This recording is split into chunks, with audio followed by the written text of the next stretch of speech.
வணக்கம். இது நம்மளோட entity Tamil hub channel. Okay, இதோட மெயின் கோல், மெயின் எய்ம் என்னன்னு பார்த்தோம் அப்படின்னா, என்டிடியில் இருக்கக்கூடிய ஒவ்வொரு மெத்தடையும் அதனுடைய அதனுடைய தியரி நம்ம இண்டஸ்ட்ரியலில் எல்லாரும் ஒர்க் பண்ணுறோம். ஸோ ப்ராக்டிக்கலாக எல்லாரும் அவேர்னஸோடு இருப்போம். ஆனால் ஸ்டில் தியரியில் கொஞ்சம் லேகாக இருக்கும். ஸோ அந்த தியரியை மெயினாக நம்ம இந்த சேனல் மூலமாக ஒவ்வொரு வீடியோக்கள்லையும் ஒவ்வொரு மெத்தடையும் நம்ம என்ன பண்ணுறோம், டீட்டெயில்டாக ஒவ்வொரு மெத்தடையும் நம்ம என்ன பண்ண போகிறோம், வரக்கூடிய வீடியோக்கள்ல பார்க்க போகிறோம். சரிங்களா? ஃபர்ஸ்ட் என்டிடி அப்படின்னா என்னன்னு ஒரு சுருக்கமாக பார்த்துடலாம். என்டிடினா நான் டிஸ்ட்ரக்டிவ் டெஸ்டிங் அப்படின்னு சொல்லுவோம். அதாவது ஒரு பொருளை எந்த ஒரு சேதாரமும் செய்யாமல், எந்த ஒரு டேமேஜும் பண்ணாம அந்த பொருளுக்கு உள்ள ஏதேனும் ரிப்பேர் இருக்குதா, இல்லை அந்த பொருள் ஓவராலா ஏதேனும் டிஃபெக்ட் இருக்குதா இல்லையா, குறைபாடு இருக்குதா இல்லையா அப்படிங்கிறத நம்ம என்ன பண்ற ஒரு டெஸ்ட் பண்ணக்கூடிய மெத்தட் தான் நான் டிஸ்ட்ரக்டிவ் டெஸ்டிங் அப்படின்னு சொல்லுவோம். ஓகேங்களா? ஸோ இந்த டெஸ்டிங் பண்ணதுக்கு அப்புறமும் இந்த பொருளை நம்ம என்ன பண்ணலாம், மீண்டும் பயன்படுத்தலாம். ஓகேங்களா? இது இதனுடைய ஒரு மெயின் அட்வான்டேஜ். ஓகேங்களா? ஓகே, இந்த என்டிடியில் 13+ மெத்தட்ஸ் என்ன பண்ணுது இருக்குது. ஓகேங்களா? அதுல மெயினா 5 மெத்தட் வெரி இம்பார்ட்டன்ட் சொல்லுவோம். அதாவது visual testing, dye penetrant testing, magnetic particle testing, radiography testing, ultrasonic testing. இதுல மெயின் விஷுவல் டெஸ்டிங். அதாவது ஒரு வெல்ட், இப்போ உதாரணத்துக்கு ஒரு வெல்ட்மெண்ட் எடுத்துக்கிட்டோம், 2 பிளேட்டை வெல்டு பண்றோம் அப்படின்னா ஃபர்ஸ்ட் அது நம்ம பண்ணக்கூடிய டெஸ்டிங் என்னதுன்னா விஷுவல் டெஸ்டிங். விஷுவலா நம்மளுக்கு அதுல ஏதேனும் குறைகள் இருக்குதா இல்லையா அப்படிங்கிறத நம்ம கண்டுபிடிப்போம். சரிங்களா? இதே மாதிரி MPT magnetic particle testing, LPT liquid penetrant testing or dye penetrant testing சொல்லலாம். ஓகேங்களா? இந்த ரெண்டும் மெயினா எதற்கு யூஸ் பண்ணுதுன்னா சர்ஃபேஸ் டிஃபெக்ட்ஸ், அதாவது நம்மளுக்கு மேலே இருக்கக்கூடிய சர்ஃபேஸ் லெவல்ல ஏதேனும் குறைபாடுகள் ரிப்பேர் இருக்கு, ஒரு டிஃபெக்ட் இருக்கு அப்படின்னா நம்ம அதை என்ன பண்ணலாம், இந்த 2 மெத்தடை யூஸ் பண்ணி கண்டுபிடிக்கலாம். வால்யூம்ல இருக்கக்கூடிய, அதாவது போத் சர்ஃபேஸ் அண்ட் வால்யூம், இந்த சப் சர்ஃபேஸ், இந்த ரெண்டுலையுமே, அதாவது என்டையரா அந்த பொருளை நம்ம டெஸ்ட் பண்றதுக்காக உள்ள மெத்தட் மெயினா 2 மெத்தட்ஸ். ஒன்று ரேடியோகிராஃபி டெஸ்டிங், இன்னொன்று அல்ட்ராசானிக் டெஸ்டிங். ஓகேங்களா? இது ஒவ்வொன்றையுமே நம்ம வரக்கூடிய கிளாஸ்கள், வரக்கூடிய வீடியோக்களை நம்ம தெளிவா பார்க்கலாம். ஓகேங்களா? இன்னைக்கு நம்ம முதல்ல ஸ்டார்ட் பண்ணக்கூடிய டாபிக் ரொம்ப இம்பார்ட்டன்டான டாபிக், அல்ட்ராசோனிக் டெஸ்டிங். ஓகேங்களா? அல்ட்ராசோனிக் டெஸ்டிங் யூடி அப்படின்னு சொல்லுவோம். இதை நம்ம என்ன பண்ணலாம், கொஞ்சம் டீட்டெயிலாக பார்க்கலாம். இது வால்யூமெட்ரிக் இன்ஸ்பெக்ஷன் சொல்றோம். ஏன் என்ன சொன்னோம், சர்ஃபேஸ்ல இருக்கக்கூடிய டிஃபெக்ட், சப் சர்ஃபேஸ், அதாவது என்டையர் வால்யூம் ஃபுல்லாத்தையுமே நம்ம என்ன பண்ணலாம், இந்த மெத்தட் மூலமா நம்ம என்ன பண்ணலாம், இன்ஸ்பெக்ட் பண்ணலாம். ஓகே, அல்ட்ராசோனிக் டெஸ்டிங் யூடியில் நம்ம எல்லாருமே ஒர்க் பண்ணியிருக்கலாம். இதை பார்த்துக்கிட்டு இருக்கவங்க ஒர்க் பண்ணியிருக்கலாம், இல்லை சில பேர் இதை தெரிஞ்சுக்கலாம் அப்படிங்கிறதுக்காக பார்த்துக்கலாம். யாராக இருந்தாலும் ஃப்ரம் த பேசிக் அது எப்படி ஒர்க் ஆகுது அப்படிங்கிற தியரிட்டிக்கலாக ஃபுல்லாக நம்ம என்ன பண்ண போகிறோம், பார்க்க போகிறோம் வரக்கூடிய கிளாஸ்களில். ஓகேங்களா? ஓகே, பிரின்சிபல் இங்கே நம்ம என்ன பார்க்க போகிறோம்னா, பேசிக்காக யூடி எப்படி ஒர்க் ஆகுது அப்படிங்கிற டீட்டெயிலை நம்ம என்ன பண்ண போகிறோம், பார்க்க போகிறோம். இந்த ரைட் சைடில் ஒரு படம் இருக்கு, இதை பார்த்துக்கோங்க. இதுதான் நம்ம என்னது பேசிக்காக நம்மளுக்கு தெரிஞ்சிட வேண்டிய யூடி, அதாவது யூஎஃப்டின்னு கொடுத்துருக்காங்க பாருங்க. இதுதான் நம்மளோட யூடி எக்யூப்மெண்ட், அல்ட்ராசோனிக் ஃப்ளா டிடெக்டர். அதாவது அல்ட்ராசவுண்ட் மூலமா உள்ள இருக்கக்கூடிய ஃப்ளாவை டிடெக்ட் பண்ணக்கூடிய ஒரு எக்யூப்மெண்ட். ஸோ அதனால அல்ட்ராசானிக் ஃப்ளா டிடெக்டர் அப்படின்னு சொல்றோம். ஓகேங்களா? இது மூலமா இதுல ஒரு போகுது பாருங்க, இதுதான் ஒரு கேபிள். இதை நம்ம யூடி கேபிள்னு சொல்றோம். ஓகேங்களா? இதுல நிறைய டைப்ஸ் இருக்கு, இதெல்லாம் வரக்கூடிய வீடியோக்களை நம்ம தெளிவா பார்க்கலாம். ஓகேங்களா? இது ப்ரோபு. இதுல இருக்குல்ல, இந்த பார்ட்டை தான் நம்ம என்ன சொல்றோம், ப்ரோபுன்னு சொல்றோம். இது நம்மளோட மெட்டீரியல். ஓகேங்களா? சரி, ஓகே. இதுல என்ன கொடுத்துருக்காங்க பாருங்க. இப்ப பார்ப்போம். Sound waves are sent into the material. நம்ம சொன்ன மாதிரி தான் என்ன பண்றோம், இந்த ப்ரோபு மூலமா சவுண்ட் வேவ், என்ன சவுண்ட் வேவ் யூஸ் பண்றோம், அல்ட்ரா சவுண்ட் அப்படின்னு சொல்றோம். ஓகேங்களா? அல்ட்ரா சவுண்ட்னா என்ன, மனிதரால் கேட்க முடியாத ஒரு சவுண்ட் தான் என்னது அல்ட்ரா சவுண்ட்னு சொல்லுவோம். சோனிக், இன்ஃப்ராசோனிக், சோனிக், அல்ட்ராசோனிக் அப்படின்னு படிச்சிருப்போம். இந்த சோனிக்ங்கிறது 20 முதல் 20,000 ஹெட்ஸ். இந்த சோனிக்ங்கிறது 20 முதல் 20,000 ஹெட்ஸ் ஃப்ரீக்வன்சி உள்ளது. இதை மனிதர்களால் கேட்க முடியும். 20,000 ஹெட்ஸுக்கு மேலே இருக்கக்கூடிய ஒரு சவுண்டோட ஃப்ரீக்வன்சியை நம்ம என்ன பண்ண முடியாது, கேட்க முடியாது.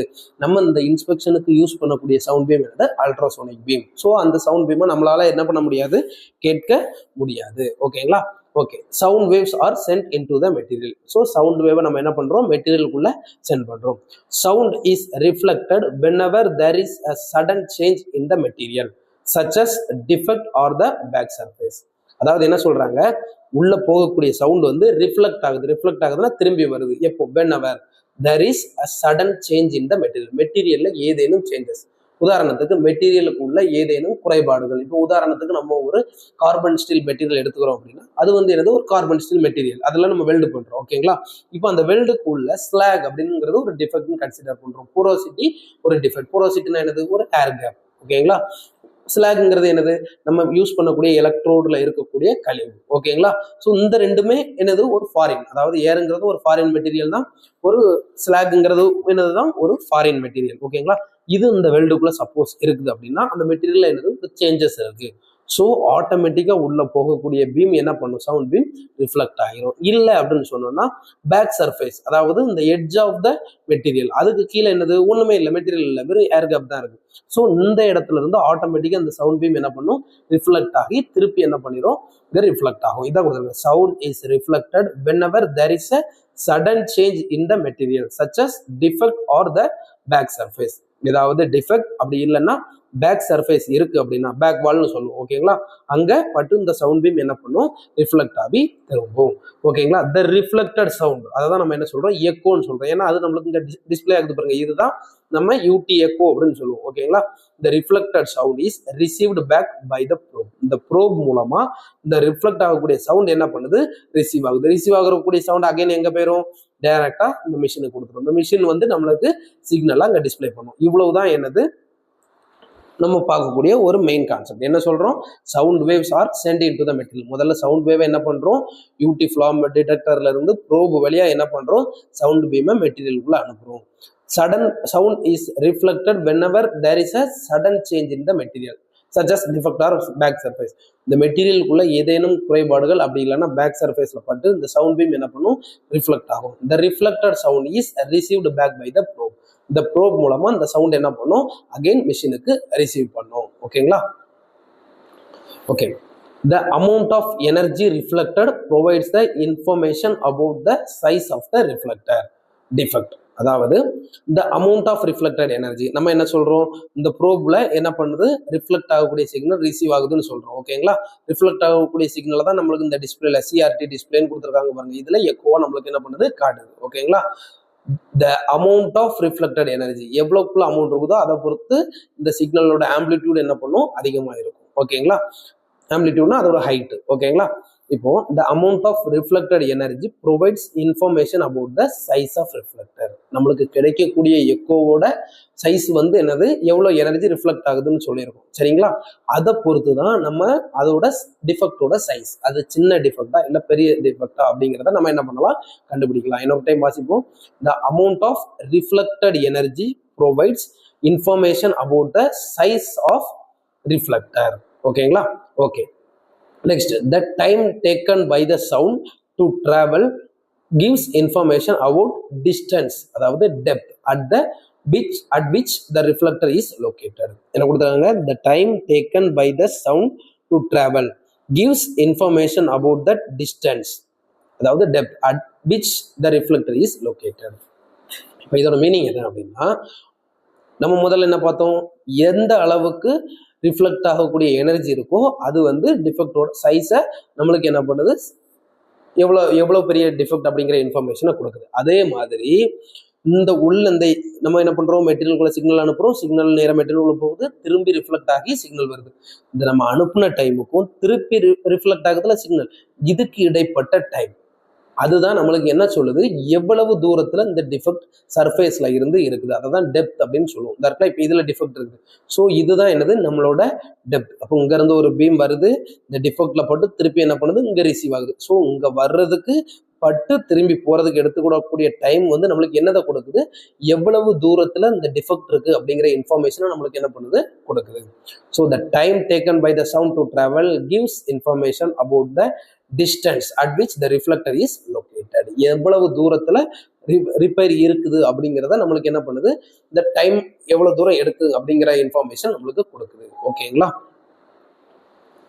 Okay. The component that generate and receive ultrasound is called probe. நம்ம ஆல்ரெடி சொன்னதான். என்ன பண்ணுது? ஒரு காம்பனன்ட் இருக்குது that generate and receives the ultrasound. அல்ட்ராசவுண்டை ஜெனரேட் அண்ட் ரிசீவ் பண்ணக்கூடியது. அதாவது முதல்ல ஜெனரேட் பண்ணி மெட்டீரியலுக்குள்ள அனுப்புது, அப்புறம் ரிஃப்ளெக்ட் ஆகி வரக்கூடிய சிக்னலை ரிசீவ் பண்ணுது. இந்த இதை பண்ணக்கூடிய ஒரு காம்போனன்ட்டுக்கு பேர் என்னது? ப்ரோப் அப்படின்னு சொல்றோம். இதுக்கு என்ன பேர் சொல்றோம்? ப்ரோப். இதுக்கு இன்னொரு பேர் என்னது? Search unit. ஏன்னா இதுதானே சர்ச் பண்ணுது, உள்ள என்ன ரிப்பேர் இருக்குன்னு சர்ச் பண்ணுதுல. ஸோ இதை வந்து நம்ம என்ன சொல்றோம்? சர்ச் யூனிட்னு சொல்லலாம், அல்லது டிரான்ஸ்டியூசர் அப்படின்னு சொல்லலாம். இப்போ ப்ரோபுக்கு என்னெல்லாம் பேர் இருக்குது? ப்ரோப், அப்படி இல்லைன்னா சர்ச் யூனிட், அப்படி இல்லைன்னா டிரான்ஸ்டியூசர்னு சொல்லலாம். ப்ரோப்னா என்னது? ஒரு மெட்டீரியலுக்கு உள்ள அல்ட்ராசவுண்ட் பீமை ஜெனரேட் பண்ணி அனுப்புது, அப்புறம் ரிசீவ் பண்ணுது. ஓகேங்களா? ஸோ அல்ட்ராசவுண்ட் பீமை ஜெனரேட் அண்ட் ரிசீவ் பண்ணக்கூடிய ஒரு காம்போனண்ட்டுக்கு பேர் என்னது? ப்ரோப் அப்படின்னு சொல்றோம். ஓகேங்களா? Next, the electronic instrument that activates the probe and displays the received signal is called ultrasonic flaw detector. நம்ம சொன்னதா என்ன கொடுத்துருக்காங்க? இன்னொரு டைம் வாசிங்க. The electronic instrument தான் இருக்குது. The electronic instrument that activates the probe. நம்ம சொன்னோம், இது என்ன பண்ணுது? ஒரு எலக்ட்ரிக்கல் சிக்னலை இந்த ப்ரோபுக்கு கொடுக்குது. அதன் மூலமா தான் இங்கிருந்து என்னது? அல்ட்ராசவுண்ட் பீம் ஜெனரேட் ஆகுது. அது எப்படி என்னங்கிறத இன்னும் டீட்டெயிலா நம்ம வரக்கூடிய கிளாஸ்ல தெளிவா பார்க்கலாம். ஓகேங்களா? ஸோ இப்போ பாருங்க, இந்த ஒரு எலக்ட்ரானிக் இன்ஸ்ட்ருமெண்ட் இருக்குது, தட் ஆக்டிவேட்ஸ் த ப்ரோப். இது ப்ரோப் என்ன பண்ணுது? ஆக்டிவேட் பண்ணுது. ஓகேங்களா? ஸோ பீம் ஜெனரேட் ஆகுது, அப்புறம் ரிசீவ் ஆகுது. ஓகேங்களா? தென் இந்த ரிசீவ் பண்ண சிக்னல் எங்க வருது? திருப்பி இங்க ஃப்ளா டிடெக்டருக்கு, அதாவது இந்த எக்யூப்மெண்ட்டுக்கு ரிசீவ் ஆகுது. ஓகேங்களா? ஓகே, அதான் கொடுத்துங்க. த electronic instrument that activates the probe and displays the received signal. Receive ஆகக்கூடிய சிக்னலை என்ன பண்ணுது? டிஸ்பிளே பண்ணுது. இந்த எக்கோவா டிஸ்பிளே பண்ணுதா? ஓகேங்களா? இந்த பண்ணக்கூடிய எக்யூப்மெண்ட்டுக்கு, அந்த இன்ஸ்ட்ருமெண்ட்டுக்கு பேர் என்னது? Ultrasonic flaw detector. ஏன் ஃப்ளா டிடெக்டர்னு சொல்றோம்? உள்ள ஏதேனும் குறைபாடு இருந்ததுன்னா அதை என்ன பண்ணுது? இது கண்டுபிடிக்குது. எதை வச்சு கண்டுபிடிக்குது? அல்ட்ராசவுண்ட் பீமை வச்சு கண்டுபிடிக்குது. ஸோ இதுக்கு பேர் என்னது? Ultrasonic flaw detector. ஓகேங்களா? The display unit is called a cathode ray tube or cathode ray oscilloscope. இந்த இருக்குல்ல, இந்த டிஜிட்டல் டிஸ்பிளே, இதுக்கு என்ன பேருன்னு சொல்றோம்? இதை என்ன சொல்றோம்? கேத்தோட் ரே டியூப், அப்படி இல்லைன்னா கேத்தோட் ரே ஆசிலோஸ்கோப் அப்படின்னு சொல்றோம். Just CRT display. இந்த டிஸ்பிளே நம்ம எல்இடி டிஸ்பிளே எல்லாம் இப்போ வருதுல்ல, ஸோ அதே மாதிரி இந்த டிஸ்பிளேக்கு பேர் என்னது? சிஆர்டி, கேத்தோட் ரே டியூப் அப்படின்னு சொல்றோம். ஓகேங்களா? Okay, CRT display. இந்த டிஸ்பிளேல என்ன இருக்குது? அதான் நம்ம கொடுக்குறோம். என்ன கொடுக்குறோம்? X axis represents. இப்போ எக்ஸ் ஆக்சிஸ் என்னது? இந்த ஹரிசாண்டல் ஆக்சிஸ். ஒய் ஆக்சிஸ்னா என்னது? இந்த வெர்டிகல் ஆக்சிஸ். ஓகேங்களா? ஓகே, இந்த ஹரிசாண்டல் ஆக்சிஸ், எக்ஸ் ஆக்சிஸ் நம்மளுக்கு என்னதை கொடுக்குதுன்னு சொல்றாங்க பாருங்க. X axis represents the time of travel of sound and therefore indicates the distance of the reflector. நம்ம ஆல்ரெடி பார்த்தோம், எவ்வளவு தூரம் டைம் எடுத்துக்கிட்டு அந்த சிக்னல் போயிட்டு திரும்பி வர்றதுக்கு சொல்லக்கூடிய அந்த டைம் ஆஃப் டிராவல், எவ்வளவு தூரம் அந்த டைம் டிராவல் பண்ணுதுங்கிறது எதை நம்மளுக்கு கொடுக்குது? என்ன டீட்டெயில்? டெப்த்தை கொடுக்குதுன்னு சொல்லுவோம். கரெக்டுங்களா? அதாவது எவ்வளவு டிஸ்டன்ஸ்ல இந்த ரிப்பேர் இருக்குது அப்படிங்கிறத சொல்லுது. அதுதான் அங்கே கொடுக்குறது. X axis represents the time of travel of sound. ஓகேங்களா? அண்ட் தர்ஃபோர் தட் இண்டிகேட்ஸ், அது என்ன indicates? The distance of the reflector, எவ்வளவு தூரத்துல அந்த ரிஃப்ளெக்டர் இருக்குங்கிற டிஸ்டன்ஸை கொடுக்குது. Y axis represents the echo height, அதாவது ஆம்பிளிடியூட். நம்ம சொன்னோம், இந்த ஒய் ஆக்சிஸ்ல என்ன இருக்கு? இந்த ஆம்பிளிடியூட ஹைட் எத்தனை பர்சன்டேஜ் இருக்குது அப்படிங்கிறத நம்மளுக்கு இண்டிகேட் பண்ணும். ஓகேங்களா? Which indicates the amount of reflected energy, எவ்வளோ அமௌண்ட் ஆஃப் எனர்ஜி ரிஃப்ளெக்ட் ஆயிருக்கு அப்படிங்கிறது தான் இந்த ஹைட். எவ்வளோ பெர்சன்டேஜ் வருதோ அதை பொறுத்து அவ்வளோ அமௌண்ட் ஆஃப் எனர்ஜி ரிஃப்ளெக்ட் ஆயிருக்கு அப்படிங்கிறத நம்ம என்ன பண்ணலாம்? கன்சிடர் பண்ணலாம். And therefore the size of the reflector. நம்ம ஆல்ரெடி நம்ம சொன்னதான் என்ன சொல்றோம்? எவ்வளோ ஹைட் ஆஃப் எக்கோ, அதாவது எவ்வளோ ஆம்பிளிடியூட், அதாவது எவ்வளவு ரிஃப்ளெக்டட் எனர்ஜி இருக்குதோ அது எதை நம்மளுக்கு குறிக்குது? Size of reflector. உள்ள இருக்கக்கூடிய ரிஃப்ளெக்டர்னா என்னது? ஒரு டிஃபெக்டா இருக்கலாம், இல்ல ஒரு தடையா இருக்கலாம். ஓகேங்களா? அதான் ரிஃப்ளெக்டர். எதுல இருந்து அது ரிஃப்ளெக்ட் ஆகி வருதோ அதை ரிஃப்ளெக்டர்னு சொல்றோம். சரியா? அந்த ரிஃப்ளெக்டரோட சைஸை என்ன பண்ணுது? நம்மளுக்கு சொல்லுது. ஓகேங்களா? நெக்ஸ்ட், நம்ம சிஆர்டி டிஸ்பிளேன்னு படிச்சோம்ல, இந்த இருக்குது. இதுதான் நம்ம யூடி எக்யூப்மெண்ட்டோட ஃப்ரண்ட் டிஸ்பிளே. ஓகேங்களா? இந்த இதுல பாருங்க, ஹரிசாண்டல்ல பாருங்க 0, 10, 30, 14 இருக்குல்ல, இது எல்லாமே இது செகண்ட்ஸ், அதாவது நார்மலா மைக்ரோ செகண்ட்ஸ் அப்படின்னு சொல்லுவோம். ஓகேங்களா? இந்த இது என்னது? Time of travel. எக்ஸ் ஆக்சிஸ்ல இருக்குது என்னது? டைம் ஆஃப் டிராவல்னு சொல்றோம். அதாவது ஒரு எக்கோ எவ்வளவு தூரம் டிராவல் பண்ணுது, இது எக்ஸ் ஆக்சிஸ். ஒய் ஆக்சிஸ்ல என்ன சொன்னோம்? ரிஃப்ளெக்டட் எனர்ஜி இன் ஆம்பிளிடியூடா இருக்குது, எக்கோவோட ஹைட்னு சொன்னோம். ஓகேங்களா? இருக்குது பாருங்க 100, 0, 10, 20 இதெல்லாம் எதுல இருக்குது? பெர்சன்டேஜ்ல இருக்குது. ஓகேங்களா? இந்த செகண்ட்ல இருக்கு பாருங்க டைம், இது நம்மளுக்கு என்னன்னு என்னதை குறிக்கணும்? எவ்வளவு டிஸ்டன்ஸ்ல இருக்குது. அப்போ அந்த மிஷின் நம்மளுக்கு கால்குலேட் பண்ணி எம்எம் ஆகவும் என்ன பண்ணும்? நம்மளுக்கு கொடுக்கும். எவ்வளவு டிஸ்டன்ஸ்ல இருக்கு அப்படிங்கிறத கொடுக்கும். சரிங்களா? நார்மலா இந்த நம்ம சிஆர்டி டிஸ்பிளேல நம்மளுக்கு காட்டக்கூடியது டைம் செகண்ட்ஸ்ல காட்டும். ஓகேங்களா? ஓகே, இதுல பாருங்க ஃபர்ஸ்ட் என்ன கொடுத்துருக்கு பாருங்க? Initial pulse. இனிஷியல் பல்ஸ்னா என்ன? எந்த ஒரு ப்ரோப், ஒரு எக்யூப்மெண்ட் ஆக்டிவா இருக்கு அப்படின்னா நம்மளுக்கு அங்க என்னது இருக்கும்? ஒரு இனிஷியல் பல்ஸ். அதாவது இந்த இனிஷியல் பல்ஸ்னா என்ன அப்படிங்கிறத, என்னது இந்த இனிஷியல் பல்ஸ்னா என்ன அப்படிங்கிறத வரக்கூடிய கிளாஸ்ல நம்ம இன்னும் தெளிவா பார்க்கலாம். ஓகேங்களா? அடுத்தது என்ன இருக்கு? Defect echo. உள்ள ஏதேனும் குறைபாடுகள் இருந்தால் அதுல இருந்து வரக்கூடிய எக்கோ. அடுத்தது என்ன இருக்கு? பேக்வால் எக்கோ. அந்த மெட்டீரியலோட எட்ஜில் இருந்து வரக்கூடிய எக்கோ பேக்வால். இப்போ உதாரணத்துக்கு இங்க வாங்க, இந்த இதுல இருக்கு பாருங்க, இந்த ப்ரோப் இருக்குல்ல, இந்த இதோட ஸ்டார்டிங் பாயிண்ட் இங்க இருந்தே நம்மளுக்கு என்னது? இனிஷியல் எக்கோ கிடைச்சிடும். ஓகேங்களா? இந்த டிஃபெக்ட் எக்கோ எங்க இருந்து? இந்த இருக்கு பாருங்க டிஃபெக்ட், இதுல இருந்து வரக்கூடிய சிக்னல் தான் அந்த டிஃபெக்ட் எக்கோ. அடுத்தது இந்த பேக் சர்ஃபேஸ், இந்த எட்ஜ் இருக்கு பாருங்க, இங்க இருந்து வரக்கூடிய சிக்னல் தான் என்னது? பேக் வால் அப்படின்னு சொல்லுவோம். இந்த இருக்குல்ல, ஸோ இனிஷியல் பல்ஸுங்கிறது எக்யூப்மெண்ட்டோட ஸ்டார்டிங்ல இருக்கிறது. டிஃபெக்ட் எக்கோ இதுதான் நம்மளோட ரிப்பேர் எக்கோ. அடுத்தது இந்த எட்ஜ்ல இருந்து வரக்கூடிய எக்கோ. ஸோ இந்த டிஸ்பிளேயை வச்சு தான் நம்ம என்ன பண்றோம்? இந்த இன்ஸ்பெக்ஷன் பண்றோம். இப்போ ஒரு டிஃபெக்ட் எக்கோ கிடைக்குன்னா எவ்வளவு டிஸ்டன்ஸ்ல அந்த எக்கோ டிஃபெக்ட் இருக்குது, எவ்வளவு ஹைட் இருக்குது, அந்த ஹைட்டை பொறுத்து அந்த டிஃபெக்டோட சிவியாரிட்டி, சின்ன டிஃபெக்டா இல்ல பெரிய டிஃபெக்டா அப்படிங்கிறத நம்ம என்ன பண்ணலாம்? கண்டுபிடிக்கலாம். இதுல அதை தான் நம்ம இதுக்கு முன்னாடி பார்த்து தான் கொடுத்துருக்கோம். என்ன கொடுத்துருக்காங்க? எக்ஸ் ஆக்சிஸ் அது இதுல இருக்குது, டைம்ல இருக்குது. ஒய் ஆக்சிஸ் என்னெல்லாம் இருக்குது? ஆம்பிளிடியூட்ல இருக்குது. எக்ஸ் ஆக்சிஸ் எதை ரெஸ்பான்ஸ் பண்ணுது? Time of travel of sound. And அது என்ன இதை இண்டிகேட் பண்ணுது? எவ்வளவு டிஸ்டன்ஸ்ல ரிஃப்ளெக்டர் இருக்கு அப்படிங்கிறத. ஓகேங்களா? ஒய் ஆக்சிஸ் என்ன கொடுக்குது? எக்கோவோட ஹைட். அது எதை இண்டிகேட் பண்ணுது? அமௌண்ட் ஆஃப் எனர்ஜி ரிஃப்ளெக்டட், அதாவது சைஸ் ஆஃப் த ரிஃப்ளெக்டர் தான் கொடுத்துருக்காங்க. Initial pulse generated by the probe. ப்ரோப்ல இருந்து வரக்கூடிய ஒரு சிக்னல் தான் எனது இனிஷியல் பல்ஸ், அது ப்ரோப்ல இருந்து ஜென்ரேட் ஆகுது. Defect echo received from a discontinuity, அதாவது டிஸ்கண்டினியூட்டினா டிஃபெக்ட், அதான் டிஸ்கண்டினியூட்டி. ஒரு மெட்டீரியல் இருக்கு, அதுக்கு இடையில ஏதோ ஒரு தடை இருக்கு, அது கண்டினியூவா இல்ல மெட்டீரியல், அதுல ஒரு இடையில தடை இருக்குல்ல, அதான் டிஸ்கண்டினியூட்டி. அப்படி இல்லைன்னா டிஃபெக்ட்னு சொல்லுவோம். Inside the material. ஓகேங்களா? Backwall echo received from the back surface of the material, அதான் என்னது? பேக்வால் எக்கோ அப்படின்னு சொல்லுவோம். ஓகேங்களா? இதுதான் நம்ம யூடியோட ஃப்ரண்ட் டிஸ்பிளே. ஓகேங்களா? ஓகே ஃப்ரெண்ட்ஸ், இது இன்னைக்கு நம்ம பேசிக்கா அந்த யூடியோட பிரின்சிபல், அதாவது யூடில என்ன இருக்குது அப்படிங்கிறத பேசிக்கா பார்த்துருக்கோம். சரிங்களா? வரக்கூடிய கிளாஸ்ல இதுக்கு அப்புறம் ஃபர்தரா ஒவ்வொன்றையும் இன் டீட்டெயிலா டெப்தா நம்ம என்ன பண்ண போறோம்? பார்க்க போறோம். எளிமையா தமிழ்ல நமக்கு புரியுற மாதிரி பார்க்க போறோம். ஓகேங்களா? ஓகே, இந்த வீடியோ உங்களுக்கு பிடிச்சிருந்ததுன்னா லைக் பண்ணுங்க, சப்ஸ்கிரைப் பண்ணுங்க. உங்களுக்கு ஏதேனும் டவுட் இருந்ததுன்னா நீங்க கமெண்ட் செக்ஷன்ல உங்களோட டவுட்டை கேட்கலாம். கண்டிப்பாக தீர்த்து வைக்கப்படும். நன்றி.